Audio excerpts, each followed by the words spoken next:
casino process.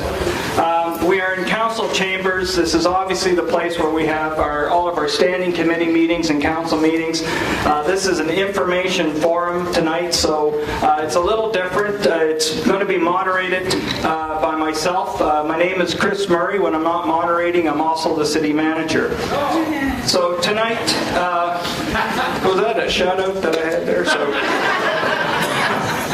So tonight, we're going to start at 6:30. We're supposed to end at 8:30. I got a feeling if it's anything like last night, we'll probably be a little later than 8:30, which is okay.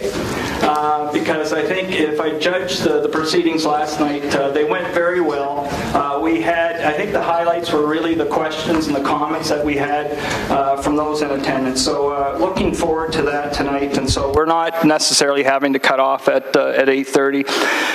Just a few precautions here. In the event that something happens that we have to clear this building, we should try to stay away from the fire exit as much as possible. So if we need to exit this building in a quick fashion, if we could just watch for those exits, that would be appreciated. And of course, they're up at the top of this chamber.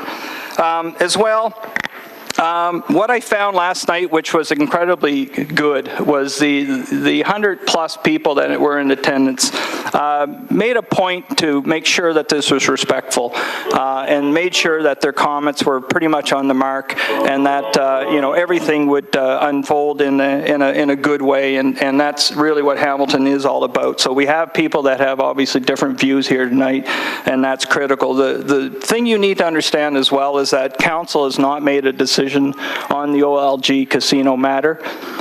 You have members of council here tonight, which we're going to introduce here in a moment. They're here to listen to you. They're here to listen to the panelists. They want to understand clearly your views. They can certainly see them, but we're going to hear them tonight. So I think that's a very good thing. Aside from having a number of people here, and we estimate we probably must have somewhere in the order of 300 to 400 people quite easily. It's more than just your traditional meeting where people show up. This is also being televised right now on Cable 14.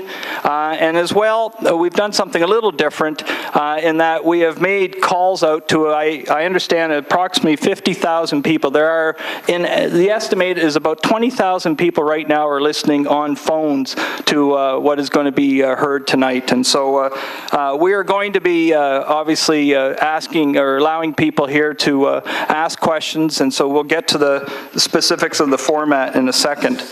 But before we do that, I have a number of members of council here tonight, and so if I could just recognize them just for a minute. We have to my left Councillor Maria Pearson. And to my left beside her is Councillor Scott Duvall. We have Councillor Partridge, Councillor Whitehead, Councillor Marula, Councillor Clark, Councillor Ferguson somewhere. Councillor Ferguson, fantastic. If I've missed anyone, I'll be fired, but I don't see it. So I'm good so far. Councillor Morelli as well. Sorry I missed you, Councillor Morelli. I just want to introduce to you tonight as well our panelists. In many cases, these are individuals who are subjecting. First, we're going to hear a number of presentations from our panelists. We're going to try and ask them to keep to roughly 7 or 8 minutes each. And I think the reason for that is that we found there was a lot of value that came out of the questions that followed and the comments that our citizens were making. And so that kind of question and answer format seemed to work quite well last night. So I will be saying to each of the panelists when we're getting close to that 7 or 8 minute mark, I'll give you a 1 minute warning. And if you could just wrap up your comments, that would be greatly appreciated. As well as they start to talk, because not everyone will want to stand up to a microphone and ask questions, we're going to ask those that want to write down a question to raise their hand, and we have some staff. They're going to try and get pieces of paper and pencils to you so that we can get your questions written down, gather them, and ask them of our panelists as well. In terms of those that want to stand up to a mic, we have a microphone that's right directly in front of me here. we're going to ask people when it's time to ask questions we're going to clear a pathway so that people can line up in a particular direction and we can take questions from you. And back to our virtual town hall, we're also going to have people who are listening in tonight on telephones and through possibly their computers as well. They're going to be engaged as well. We're going to give them a chance to ask questions via telephone. So that's another way in which we're going to get people's ideas and comments. So with that, I don't think I have much more I need to say. Did Hannah show up? Okay. No, she did show up. I'm telling you, she's right here. Professor Hannah Holmes, Department of Economics. If Hannah, could you just raise your hand? There we go. Okay, so that's enough of me. We are going to start tonight with our panelists, and so I'd like to start then with OLG Vice President of Transformation, Rick Gray, and if everyone just could listen carefully, I'd greatly appreciate that, and we'll learn, I'm sure, an awful lot from our panel. So go ahead, Rick. Great, thank you. Just before we start tonight, I would like to compliment the entire community on coming out in full force tonight. It's fantastic. This is an important session, and it's an important decision for Hamilton. So I applaud everybody that's here. I recognize that there are different points of view, and that's the whole point of this meeting. So thank you for that, and thank you for the City of Hamilton for inviting us to this public session this evening and the opportunity to address the audience. As many of you know, OLG is currently undertaking a major initiative to modernize the operation of lottery and gaming in Ontario.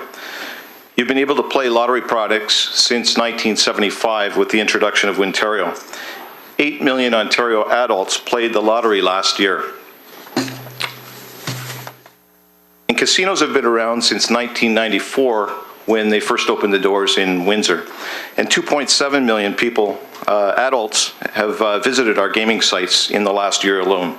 So we know that it's a very, very a popular product offering for adult Ontarians.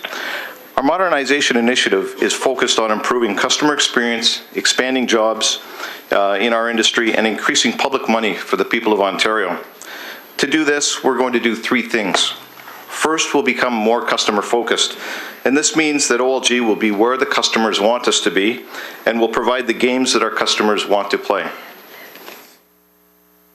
Second, we're expanding the regulated private sector delivery of lottery and gaming. This means we have identified areas of our business where it makes more sense for service providers, the private sector operators, to be involved instead of the government. Finally, we're renewing OLG's role in the oversight of lottery and gaming. This means we're looking at ways to be even more efficient and focus on important priorities like responsible gambling. So what does this mean for you and your community? Well, Hamilton is currently one of 24 communities that host a gaming facility in this province now. And currently, within the Hamilton area, we have the slots at Flamborough Downs, which I might add is a very, very successful property. And I do want to acknowledge the great working relationship that we have with the owners of the track, Great Canadian Gaming, and Bruce Barber and his team. The new OLG will have qualified service providers running the day-to-day operations of our gaming facilities, with OLG overseeing the management of gaming operations. In order to get the private sector interested in putting up the capital to run, maintain, and possibly even expand our gaming operations, we do have to give them options. And that's why we've created zones around our existing 24 facilities, and we've added 5 new zones in the province. These are areas where there is potential to either host or relocate a gaming facility. This zone is known as SW9, and it encompasses the City of Hamilton, including the existing slots facility at Flamborough, as I mentioned earlier. Whichever company gets the rights to operate gaming in this area, they will take over the existing facility and examine its commercial viability.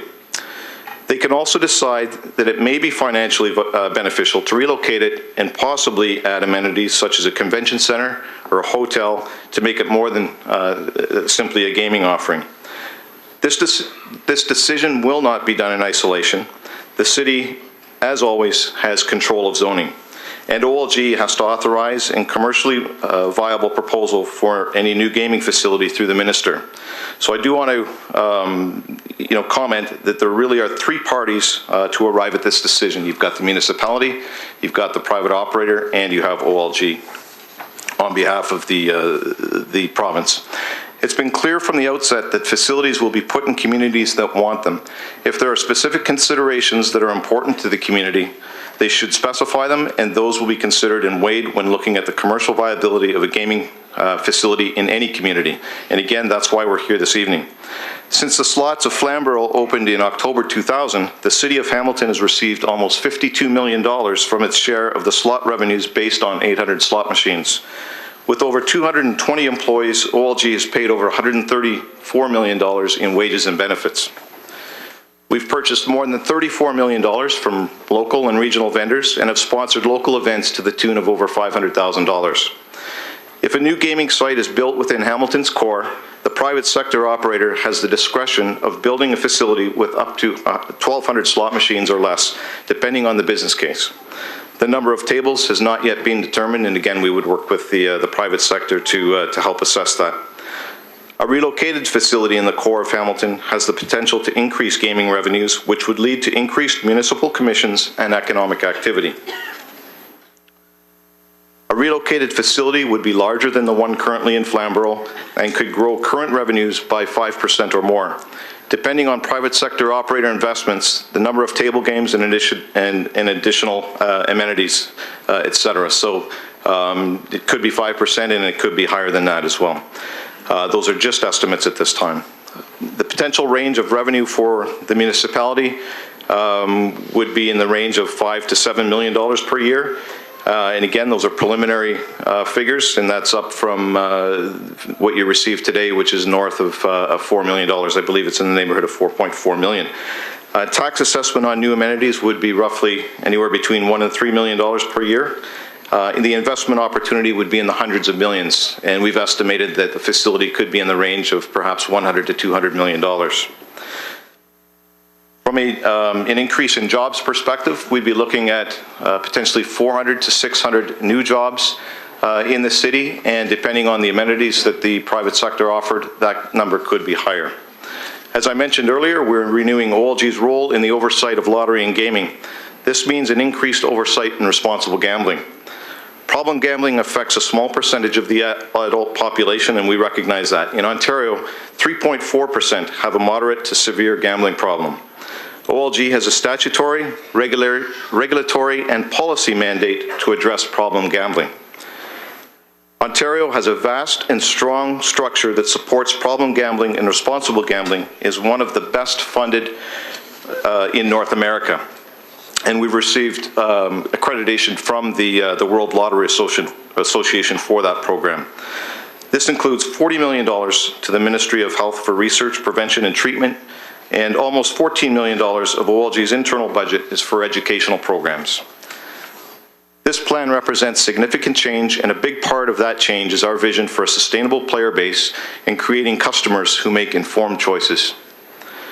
Over the long term, the industry model that we have for gambling in Ontario will only succeed from a business perspective and from a RG perspective, a responsible gambling perspective, if we broaden our player base.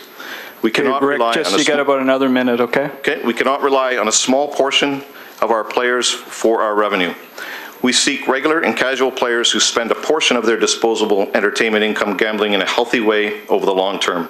For those who may develop a problem, we ensure that there are many supports that are in place, like free counseling in every community where a casino exists. OLG is grateful for strong working relationships that we have developed and the collaborations that have helped us design and deliver elements of our responsible gambling program, like CAMH and the Responsible Gambling Council. OLG has been directed to deliver a gold standard for responsible gambling, and this is what we will and continue to do. In conclusion, OLG has introduced a public information tool, modernolg.ca, to support our modernization process, where you will find great information about our process, OLG's commitment to responsible gambling, as well as more specific information on how it affects each business area. Thank you. Thank you very much, Rick. Just, I'm going to suggest to the panelists, if you could lean in and speak into your microphone, because we want to make sure that people that are in the atrium can hear. So if we can speak up, that would be appreciated. So we'll now turn to Bruce Barber, Flamborough Downs. Bruce? Thank you, Mr. Chair, and I too would like to thank the people of Hamilton for allowing us this opportunity to speak to you. And we do realize that this is a very delicate decision and tough decision that the City of Hamilton has to make. I'd like to start, I want to talk a little bit tonight about who we are, Great Canadian Gaming, the parent company of Flamborough Downs, and Flamborough. Could you speak right, Bruce? They're having a hard time out there hearing you, so if you could speak right into the mic, that'd be great. Thank you. Okay, sorry, is that better? Okay. Sense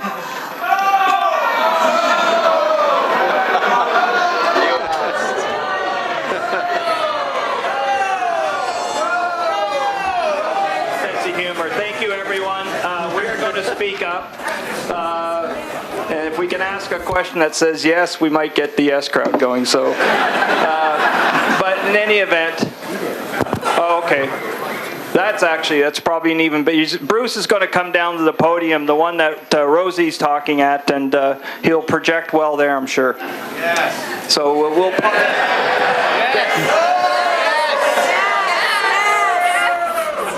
There we go. Again, thank you everyone for having us here this evening. I'm going to talk a little bit tonight about Flamborough Downs, who we are, Great Canadian, who Flamborough Downs is, and the effect, the potential of the Slots at Racetrack program and that the ending of that program and what the potential that will have on the racetrack at Flamborough Downs and the jobs and the horse people involved. Great Canadian Gaming is the parent company of Flamborough Downs. We are the largest publicly traded company in Canada, gaming company. We are a Canadian company. I know a lot of people here in Ontario that we work with think of us as a racetrack company here in Ontario, but in fact we're more than that. We own 17 properties across Canada and North America. We have properties ranging from Nova Scotia to Ontario, British Columbia, and Washington State. Part of the makeup of Great Canadian's properties includes 4 racetracks, 2 in British Columbia and 2 in Ontario, and we are the largest racetrack operator in the in Canada. So we know racing and we know gaming. As a company, we have 4,700 employees across the country. We have a very strong balance sheet, and we're in a position to grow. Both here in Ontario and in other jurisdictions as well. One of the things as well with Great Gaming, we have gaming revenue in the $1 billion neighborhood. Of that, most of that revenue, as some know and some don't know, actually goes to the province. So there's $1 billion in revenue, and on top of that, we have over $1 billion in capital invested in our business. On the racing side, the 4 tracks that we own, the 2 in British Columbia are Fraser Downs and Hastings Park. Here in Ontario, we own Flamborough Downs and Georgian Downs. In the province of Ontario, as a corporation, we now have over $200 million invested in the province. So we are very invested, as they say, in Ontario. Flamborough, for those, and I'm sure a lot of you have been out there, and for those that haven't, Flamborough Downs is the racetrack and casino run by the OLG here in Hamilton. And I think we need to make sure everyone's aware we are here in Hamilton. It may be Flamborough, but it's Hamilton. We feature, of course, a half-mile standardbred racetrack. And for those that don't know, we view it as the fastest standardbred track in the world for half mile. We have, at the facilities, the OLG has 800 slot machines. We have 4 dining options. We have meeting rooms. We have off-track wagering at the track. We have off-track wagering in 2 other sites in Stony Creek and Burlington. We race 188 days of racing right now at Flamborough Downs, which is over 12% of the racing in Ontario. Our handle, which is the bet on at the track at Flamborough Downs, is close to $70 million. Our Ontario bet is $100 million. So we understand racing, and we're very immersed in racing. So what does all this mean to Hamilton? On the revenue side, on the money side to begin with, Flamborough Downs, through the slots, delivers about $4.6 million to the City of Hamilton. Taxes are in the $800,000 neighborhood, which is a direct to the City of Hamilton of about $5.4 million.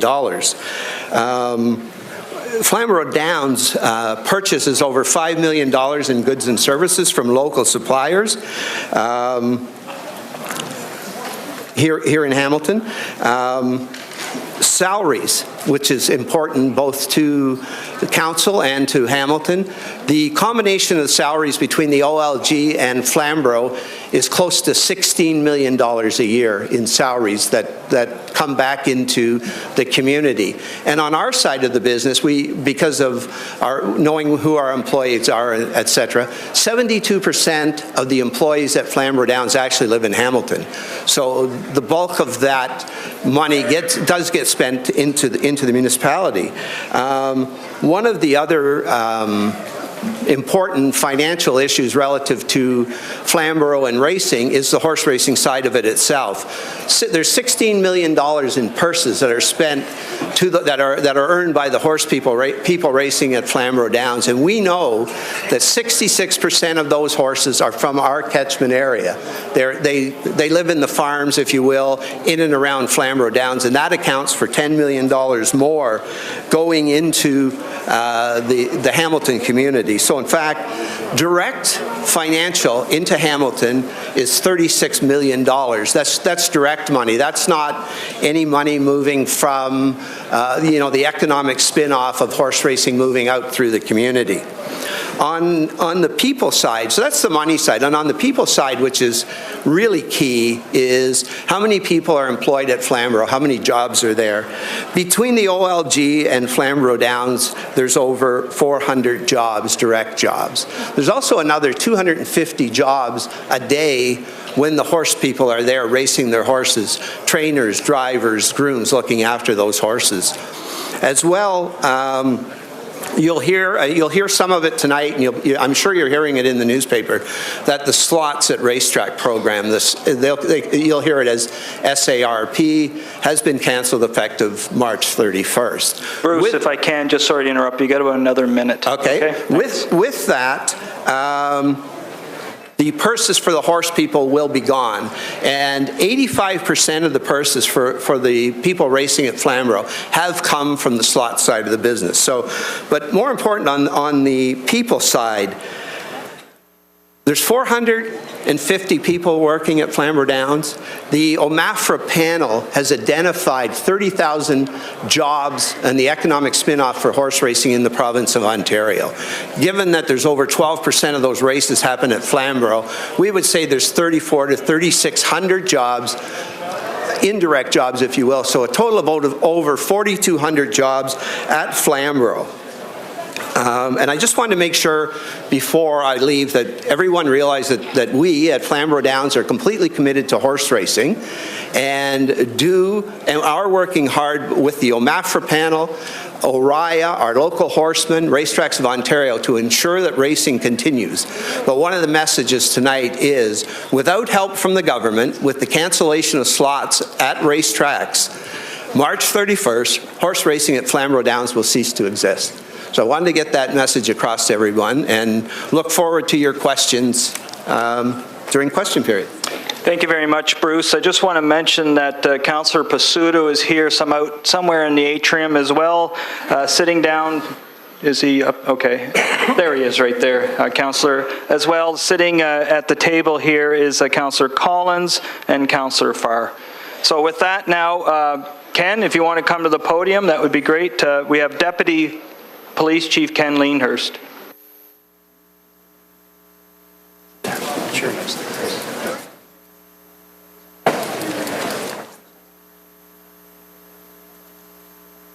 Thanks, Mr. Chairman. Hopefully everybody can hear me. I am the Deputy Chief of Police. I've been a police officer in Hamilton for the last 33 years and been a Deputy Chief for the last 9 years. It is not the position of the Hamilton Police Service to either support or reject the proposal of a casino in the city. It is our job to police this community, and whatever City Council decides, it will be our responsibility to ensure the safety and security of the citizens and our community. From a policing point of view, we understand that there are concerns about a casino. It will increase crime in our neighborhoods, it will bring organized crime, it will increase gang activity in the streets. From all the review of our statistical information and academic research, it appears that this is not the case. It appears that the fear of crime is much greater than crime itself. In a recent 2012 study, it said that casinos have a similar impact that a large recreational or tourism draw would have, similar to that of the CNE or community festivals. Additional police service members may be required to handle the increased calls for service, but the probability of being a victim of crime will remain the same. From our work, in Flamborough Downs, the Hamilton Police Service has seen approximately 758 calls for service to this location in the last 6 years. And although Hamilton does not police inside the casinos, that is done by the OPP, we have seen the top 5 types of calls in this area as stolen autos, trespassing, thefts, intoxicated persons, and impaired drivers.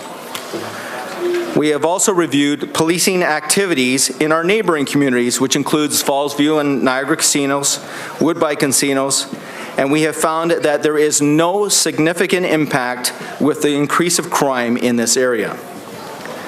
The Niagara experience shows that typical calls for service are thefts, motor vehicle collisions, domestics, mischiefs, and intoxicated persons. If a casino is in the core, we would expect similar types of crimes and activities. No difference than if a stadium was in the core, or if we're lucky enough to get an NHL team. The more people that come into the core, the more opportunity there will be for incidents of crime and incidents which would require police response. I've previously been questioned about the number of police officers that we would require if a casino was in the core. Well, I'm telling you that it's too premature to answer that. It depends on the size, the location, and the facilities attached to it. If we look at Niagara, they have 30 officers that police their entertainment district. But in Brantford and Woodbine, there are no additional officers. What I will say that when a decision is made by council, our police service will work with the city and work with our board to determine the appropriate number of officers that are required to police this community safely. The insides of Ontario casinos are policed by the OPP in conjunction with the OLG. They are responsible for all calls of service inside, as well as gathering intelligence and preventing cheats at play. Casinos are highly regulated, and numerous safeguards are in the casinos to protect against organized crime, such as background checks of the employees and owners. As for increase of criminal activity outside in relation to casinos, there is no data to support that there is any additional criminal activity that can be tied to the activities of a casino.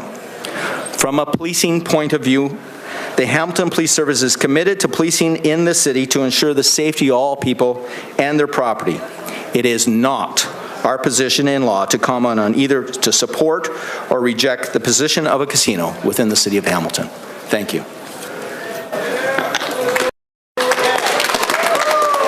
Very much, Deputy Chief Leanhurst. If We have joining us just a second ago is our Councillor McHattie from Ward 1. So if I can, Paul Burns from the Canadian Gaming Association, you have about 8 minutes. Thank you. Thanks very much. The Canadian Gaming Association represents the major participants in Canada's gaming industry: facility operators, equipment manufacturers, service providers. We're the national trade association for the gaming industry in Canada. There's often a lot of misinformation, myths surrounding debate on casinos, and we're applaud and thank you for the city for including us and for the gaming subcommittee for initiating this process. We've had almost 2 decades of history with casino gaming in Ontario, communities large and small to look to. It's been substantive and positive experience, creating thousands of well-paying jobs, generating hundreds of millions of dollars in economic development and billions of dollars in revenue for municipal and provincial governments. Tonight's question isn't should casino gaming be allowed in the Greater Hamilton area. That's already been asked and answered in the affirmative with facilities right here in the Hamilton area for the past decade, and facilities nearby in Brantford and Niagara. The types of gaming in any new facility would be exactly like those found in the current facilities. What's really under consideration is how best to work with the OLG and the Ontario government to realize an entertainment development that would be profitable for the community and sustainable over the long term. What it's about is where best gaming entertainment facilities should be located, what components, whether convention, hotel, horse racing, retail, food and beverage, entertainment and recreation will best serve as drivers of positive activities. Activities that create linkages with the existing economic environment and the community at large will create good and sustain good paying jobs. Economic success stories in Ontario communities like Windsor, London, Niagara, especially in Brantford, which leveraged casino gaming at over $100 million in investment in its downtown, are certainly instructive in this regard. If I go back to my earlier statement about we've had almost 2 decades of experience with gaming in Ontario and over a decade here in Hamilton. It has been a positive experience. People often cite what I refer to as myths about gaming that are attributed to casinos, and I ask you to look to your own experience in this community as you make your decisions. I want to take a few moments to speak to some of those misconceptions. You've heard about the increase in crime, and I will let the Hamilton Police Services have the final word on the issue, but the Deputy Chief's comments are reflective of what's occurred in Ontario. Some often say casinos are a tax on the poor. Gaming is an entertainment choice that is enjoyed responsibly by the overwhelming majority of people who choose to play. They go by choice, and yes, profits from gaming, like those from the LCBO, marketing in this, go to province. Marketing to the poor. Go to the province to pay for health care and education, a positive benefit from provincial enterprises. Who is a typical customer of casinos? Well, someone who's wealthier, older, and highly educated. In fact, the analysis of OLG player database done by KPMG demonstrates just that. We talk about problem gambling. You will hear people talk about the 36% of Ontario gaming revenue coming from problem gamblers, based on a study that stated the problem gambling rate at 4 times higher than it actually was at the time, and based on the assumptions of self-reported gambling diaries of 32 severe problem gamblers over a 4-week period. Even the author's own words, I quote, "The proportion of revenue from severe problem gamblers is very tentative because a small number of severe problem gamblers completing the prospective diaries, 32. Many other studies have put this number at 5% or less. What we do know is problem gaming rates in Ontario have decreased and stabilized since the mid-90s, with about 1% of the population having a severe problem with gaming control issues and another 2 to 3% exhibiting issues around control. Yes, there have been increases in problem gambling occurs after the initial introduction of gaming, and then with progressively less impact on problem gambling with extended exposure. And that has been Ontario's experience and demonstrated in numerous studies, including the 1-year and 6-month and 1-year follow-up studies from Casino Windsor. Gaming has been accessible in this community for over a decade. Slots at Flamborough are widely accessible to residents, reachable by shuttles from downtown Hamilton, or buses even to outlying casinos in Niagara. Or more recently, what people are choosing to do is stay at home, play online through offshore internet sites.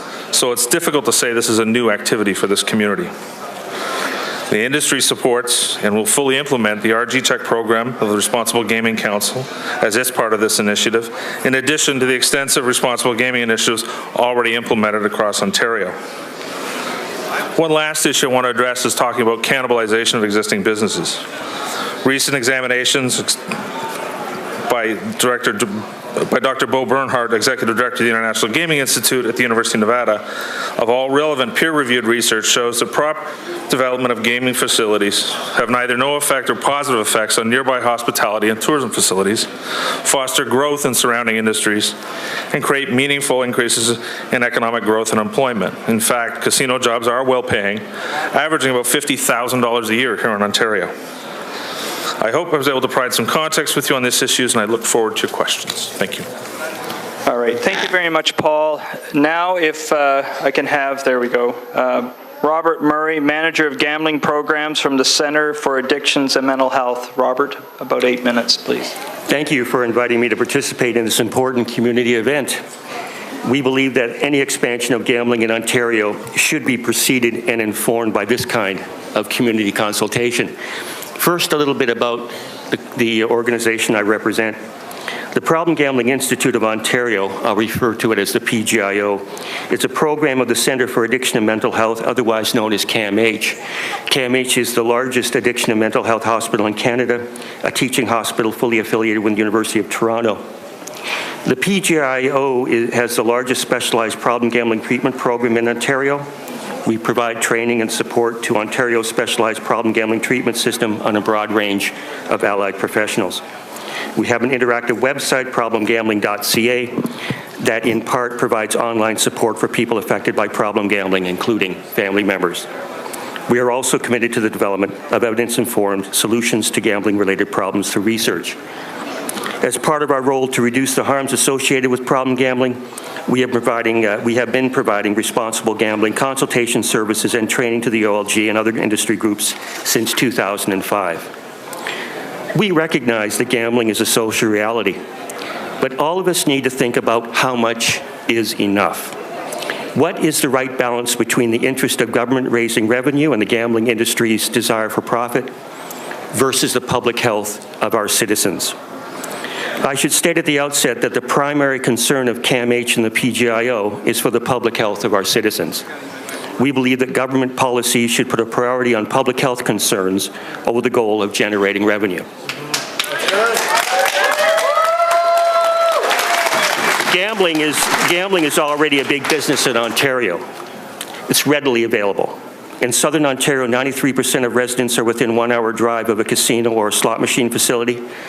For Hamilton residents, the amount of time drops to 40 minutes for a casino and 25 minutes for a slot machine facility. Ontario has the most electronic gaming machines, gaming tables, and lottery ticket terminals and games in Canada. In fact, total government revenue in Ontario outpaces all other provinces by a wide margin. It should be understood that the plan for gambling expansion posited by the OLG includes developing more casinos, but it also has other elements to it. In combination, it has the goal of increasing net revenues by $1.3 billion. That's net, not gross. Decreasing average player age from 55 to 53. Increasing player participation rates from 70 to 75%. All of this by 2017. You should recognize it's just not about casinos. It's about lottery sales. It's about the iGaming site that's coming. There's a lot of elements to this.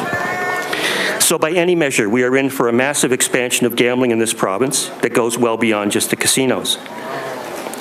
The next speaker, Dr. Richardson, will talk about the prevalence and the negative health impacts of problem gambling, so I won't speak to that for the sake of time.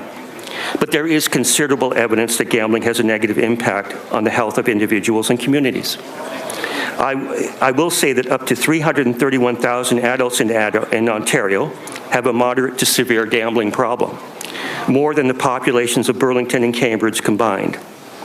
And here's an important thing to consider, and I realize there's some controversy over this, but a significant proportion of the revenue from casinos comes from people who are problematically involved in gambling. There's some criticism about the current research. It's the best that we have, but more research that's coming is going to confirm, again, that a significant proportion of the revenue from casinos comes from problem gambling. That's no different, for example, from alcohol beverage sales. Significant proportion, again, comes from people with gambling, with alcohol problems. So it's not an isolated phenomenon. Therefore, we need to keep in mind that a significant proportion of casino revenues from a Hamilton venue, should it be built, would come from people struggling with gambling problems. Gambling as a social and health issue is relatively new. A lot of people just don't get it. They don't understand how a person can develop a problem with gambling. So I'm going to try quickly to explain, for example, why people get into trouble with slots. That's the most problematic form of gambling in the province. You have to think of three things, three factors. Factors about the person who gambles, the social and immediate environment, and the gambling activity and the dynamics between the gambler and the game. We know that certain groups are particularly at risk for problem gambling. These includes people with family history of addictions and mental health problems, people with pre-existing emotional and mental health issues, people with histories of trauma or abuse, and that's particularly of concern for women, people who are susceptible to boredom or poor impulse control, people with attention deficit hyperactivity disorder, social isolation, number of factors. It should be understood that a lot of people just don't understand how gambling really works. There's a lot of myths and cognitive distortions that can fuel a problem with gambling. Belief in luck, belief in systems, belief in talismans like troll dolls are common. Many people believe in this thing called gambler's fallacy. The more you lose, the more likely you're going to win. All of this indicates that people don't understand a fundamental element of a game like slot machines, and that's randomness. An early big win can also feed into the development of misconceptions. And don't think that misunderstanding about gambling just applies to people with gambling problems. About a third of us in Canada believe that our retirement is going to be subsidized from the proceeds of gambling. It's a ridiculous notion. People don't understand the odds. So we're talking about a lot of people who are vulnerable, but there are other factors. The speed of play and continuous nature of slot machine play is a big factor. Players on modern video machines can complete a game in as little as 3 seconds. There is virtually no pause between plays and virtually no opportunity to process what has happened. The intermittent nature of reinforcement of rewards that are involved with activities like slot machine play are also powerful in getting people to do something and keeping them to do it. Slot machines also feature near wins that actually don't represent the real outcome of the play. Multi-line machines that are now standard in the gambling industry also present losses disguised as wins. In other words, the machine will go off with lights and sounds even though you win less than you bet. Research out of the University of Windsor points out to the problematic impact that this can have on the player. So there are all these structural characteristics of slot machines that can lead people to develop serious problems with gambling. In addition, the sensory effects of the games in the casino environment, the lights, the sounds, the colors, stimulate certain parts of the brain and can lead many people to a dissociative state that some people call the gambling zone. This state can impair judgment and can be especially addictive for people looking for an escape. Robert, about another minute, please. There are a number of harm mitigation strategies that can be taken that we endorse should a decision be made to build a casino here in Hamilton. However, it should be understood that those measures would only reduce the negative impacts to a certain degree. And actually, there's no agreement on the part of the gambling industry to introduce all of those measures. I believe Dr. Richardson is going to talk about some of those harm mitigation strategies. Thank you again for inviting me to speak.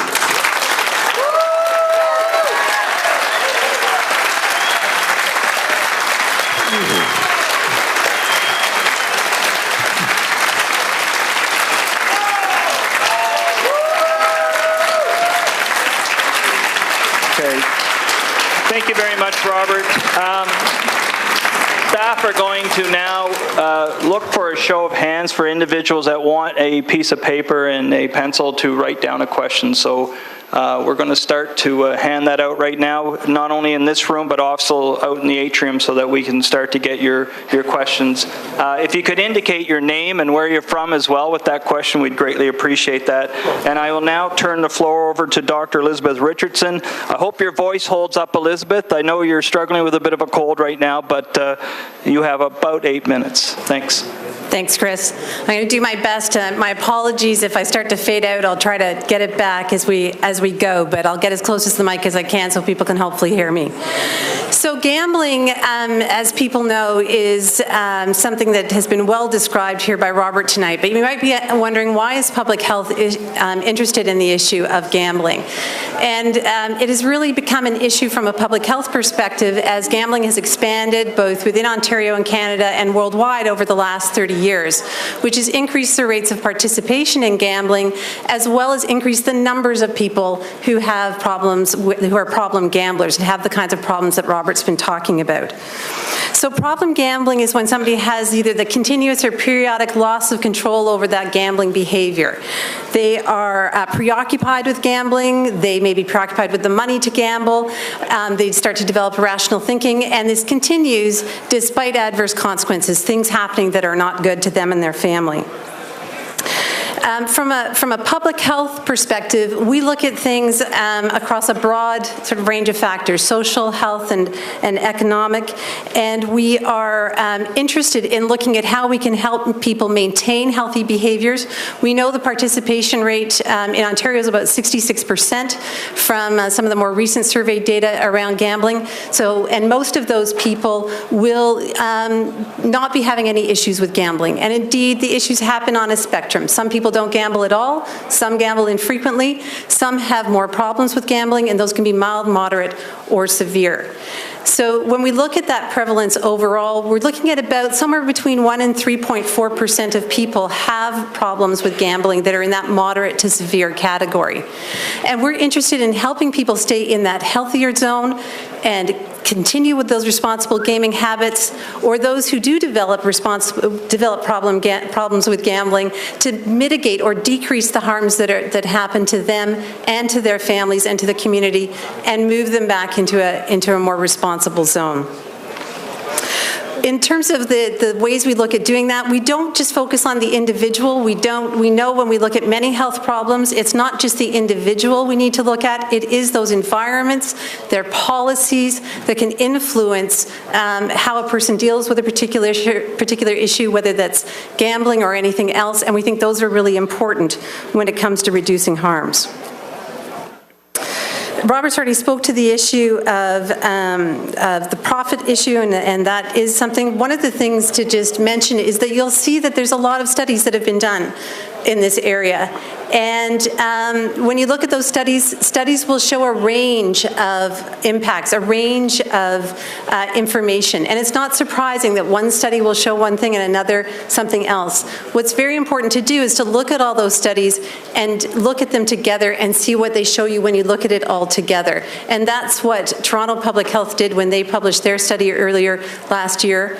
And that's what we do when we look at science. So it's not surprising that you'll hear from some different perspectives coming forward.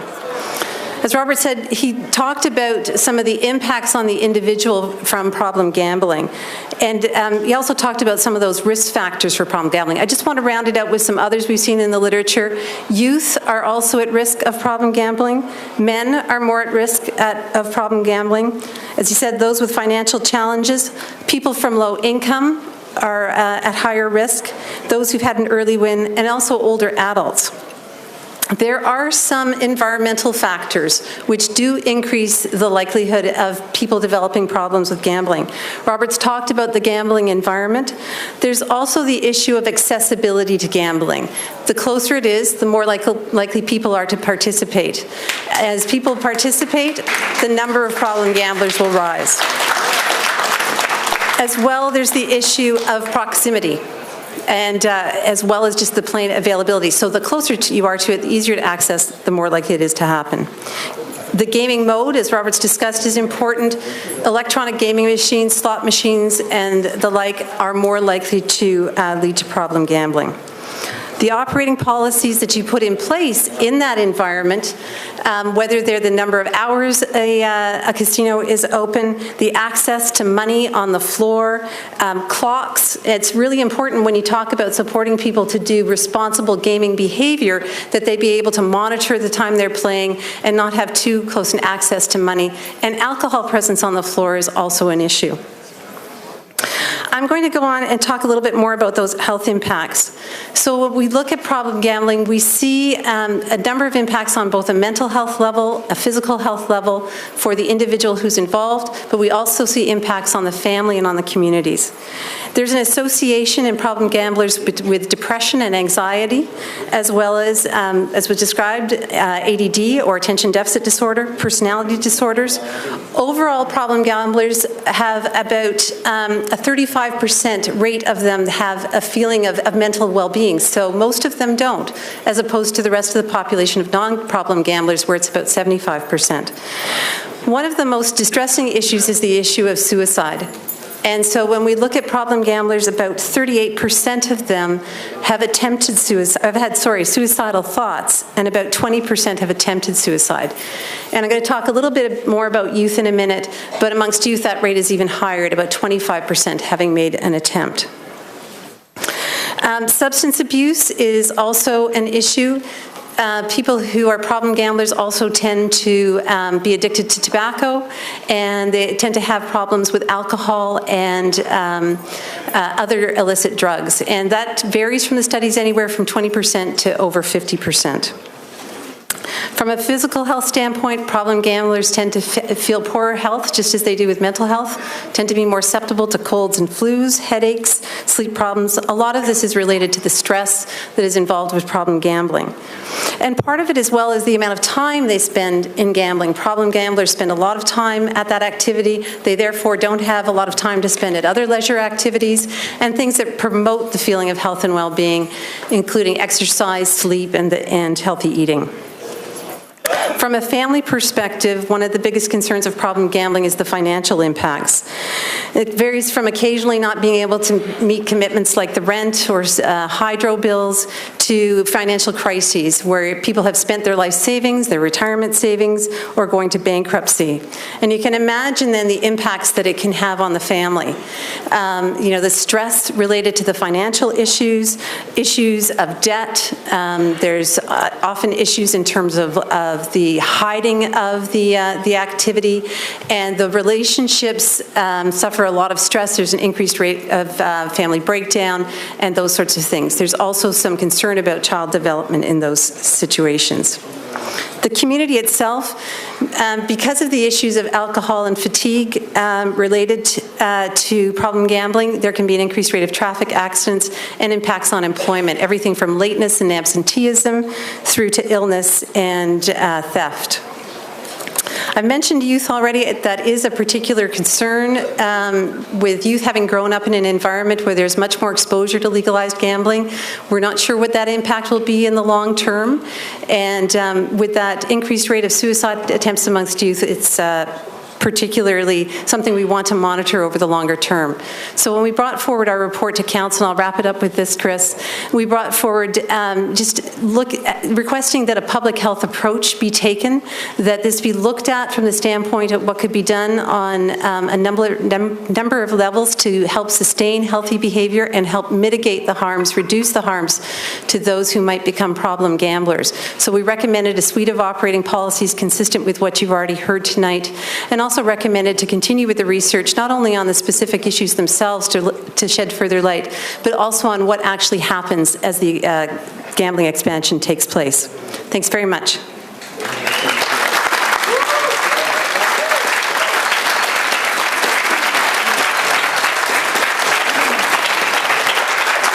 Thank you very much, Dr. Elizabeth Richardson. Again, for those, that's our medical officer of health. And so, Hannah, yes. This is Professor Hannah Holmes from the Department of Economics, who's going to speak to some of the economic consequences of a casino. Thank you very much. Thank you. Thank you for having me. Just right off the bat, so you know, I actually don't live in Hamilton. I live in Thorold. I do clearly work in Hamilton. I do spend a lot of time here. So I'm hoping what I say to you comes from a place of objectivity and academe, as opposed to having any vested personal interests in whether or not a casino becomes reality in the Hamilton area. What I have done, first of all, I looked at reasons that you would want to have a casino, and some of the reasons why you would not want to have a casino from economic views, and then I sort of came to my own conclusions with respect to Hamilton in particular. So first of all, I'll start what is generally accepted in the scholarly research as good things about a casino, why you would want one. Right off the top, universally it's accepted that casinos are a good source to draw in tourism dollars. In fact, the drawing of tourism dollars is probably the most important force that drives the success of a casino. You need foreigners, people who don't live in the area, visitors coming in, spending their money here, and then going back. Okay, we need to keep domestic, local spending local, not in the casinos. So when you do have tourists come in and spend that money, that's when the casino can be successful. You're not taking money out of local hands that could be spent somewhere else. The creation of jobs, of course, is always good, as long as they are good jobs. Casino jobs, are inarguably good, nice places to work for the most part. They do pay better than many minimum wage jobs. One of the problems is that they are generally unskilled jobs. Okay, we do not invest in the training of workers to develop more skills that would add to their human capital.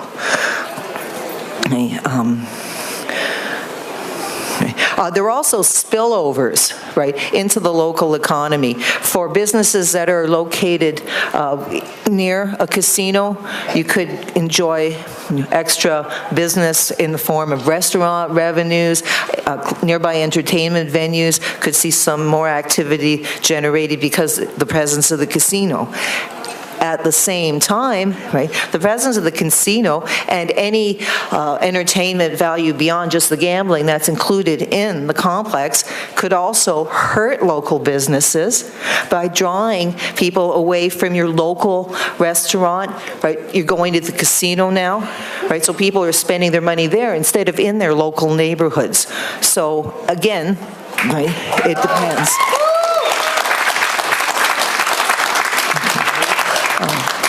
Now, certainly in economics, we like that the consumer has a choice. So one of the positive things about having a casino is it does provide another option for residents with respect to entertainment.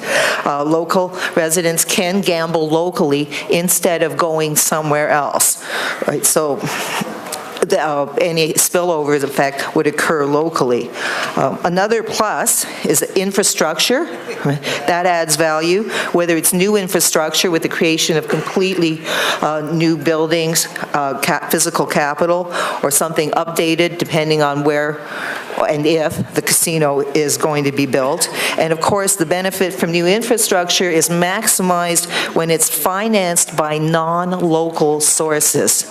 You don't want to redirect money that would normally be spent locally into the building of a new casino complex when that money could also be spent somewhere else. You're not spending new money. Economies thrive when you can create new money. If you're just substituting spending in one area for spending in another area, that's not new money, and that will not lead to economic growth.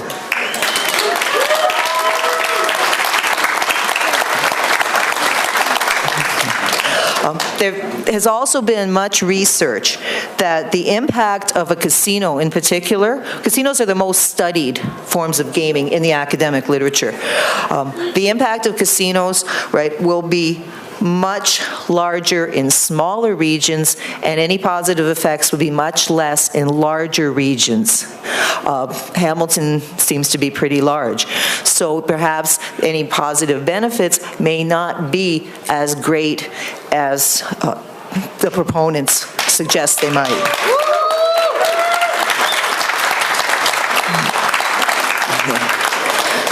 And remember, too, the more that locals gamble, the less they're going to local restaurants, to local stores, supporting local retailers.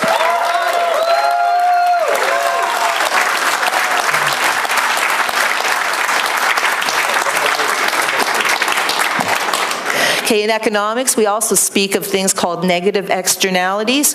These are when things happen to innocent bystanders who haven't actually participated in a particular economic activity. Certainly, depending on if and where a casino was located, we'd be subjected to additional noise, traffic, parking congestion, all things that could prove to be very unpleasant for local residents.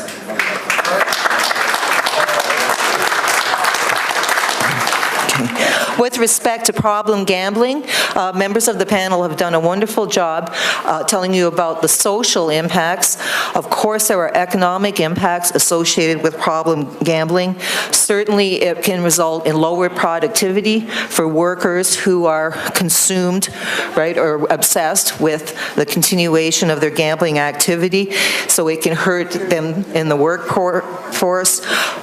People who do have to declare bankruptcy or subsequently lose their jobs because of their compulsion for gaming, they will be supported by employment insurance, welfare payments perhaps.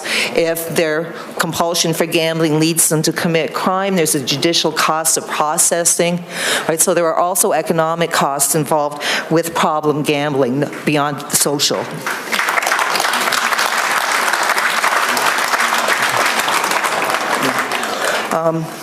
Again, from a purely economic standpoint, statistics that I have, which I think the Board of Health may find are in tune, roughly about 78% of gaming customers are 50 years older or older. They're not wealthy. Many of these are fixed income earners. Okay, they're not going to work every day. Whatever they have to live on per month, that's what they have to live on. So by getting them involved and encouraging them to gamble at the casino, I think that could be a big negative on their income that they're able to spend.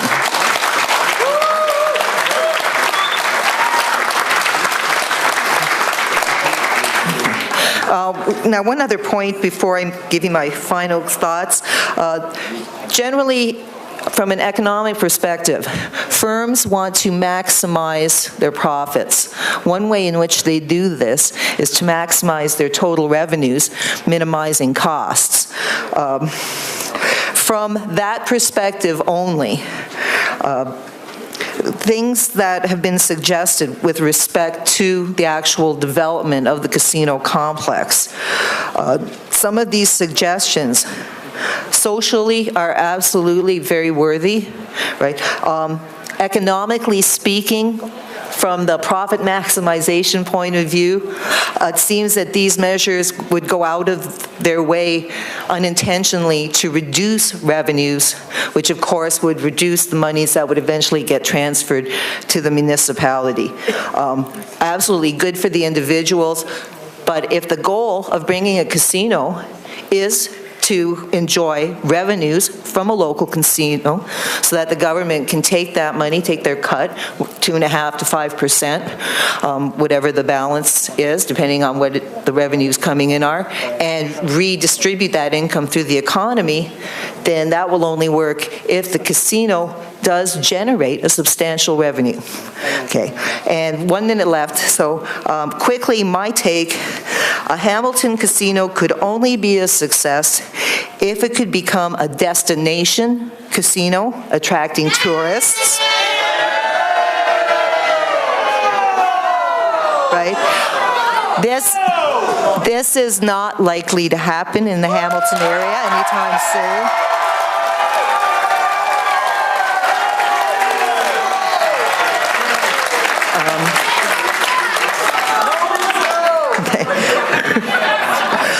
I think local businesses stand the real possibility of losing out if the locals spend their money at a casino instead of spending it locally in their communities.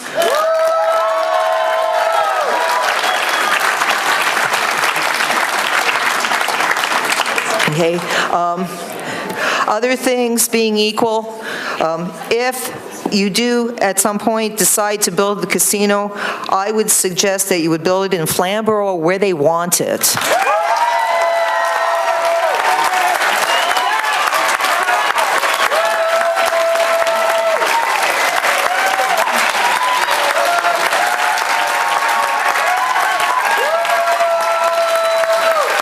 Thank you.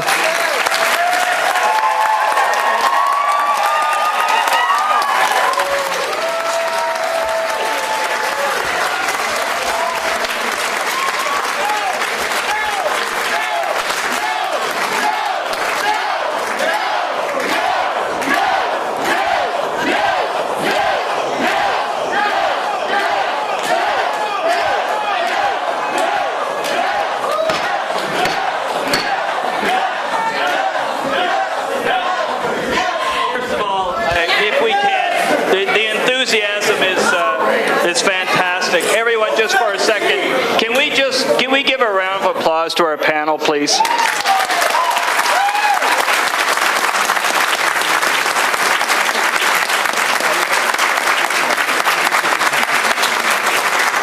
And if I can, we're going to, as good as that was, this will get better. Because we're at the question and answer part of the evening.